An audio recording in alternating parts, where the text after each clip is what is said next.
2,300 kids go missing in the United States every day, and I never thought that I would become in danger of being one of those kids until last summer. 3 years ago, I moved away from a small town called Muhammad along with everything I ever knew. I went to my friends and family, had to say goodbye, and hoped I'd see them again soon. Last March, when COVID hit and everybody was quarantined with plenty of free time, I took that opportunity to go spend a month in Muhammad with my friends. I stayed at my best friend's house, Elena, and we woke up every morning struggling to figure out what to do that day. One morning, I was scrolling through TikTok when my For You page gave me a great idea. "Let's walk around Muhammad and do a marathon in one day," I said to Elena excitedly. She agreed, thinking that was a great idea, and we eagerly went to bed that night, oblivious of the nightmare to come. We woke up bright and early and immediately started walking. We walked all through Muhammad, all through country roads, and took a break about 1 p.m. At about mile 19, it started getting really dark, but we still had 7 miles to go, so we didn't stop.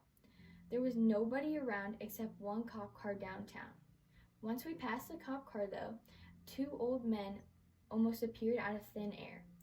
They kind of freaked us out a bit, so we decided to cross the street and stay on the opposite side of them. But then they followed us and went across the street as well. We started to speed up, only for them to do the same. Then they started whistling at us. Elena's parents own a business downtown, so we thought our safest bet was to go there and see if the doors were unlocked. We went there, only to find out the doors were locked and we could not get in.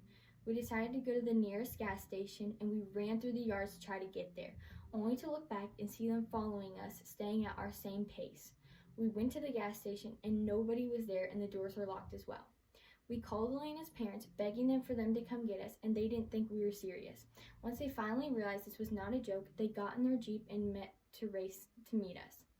The old men would run whenever we ran and would walk whenever we walked. Finally, we hit the last door we possibly could, and it was locked too. We were cornered with nowhere to go. The men came close to us and were getting really close, and we didn't know where else to go. All of a sudden, a Jeep pulls up in front of them, and Elena's dad and coworker gets out of the car. They start interrogating the men, asking them what they were doing, and they tried saying that they were just going home and that we were just there coincidentally. Well, we got into the car, found the nearest cop, and told them what had happened. The cops went out looking for them, and we went home trying to get some sleep. We could not sleep and stayed up the whole night. And that morning, the cops called Elena's dad and told them that they found the guys, but that they ran away as soon as they spotted them.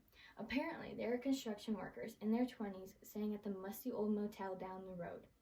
I did not know what would happen if the Jeep came just a few minutes later, but I chose not to think about it either.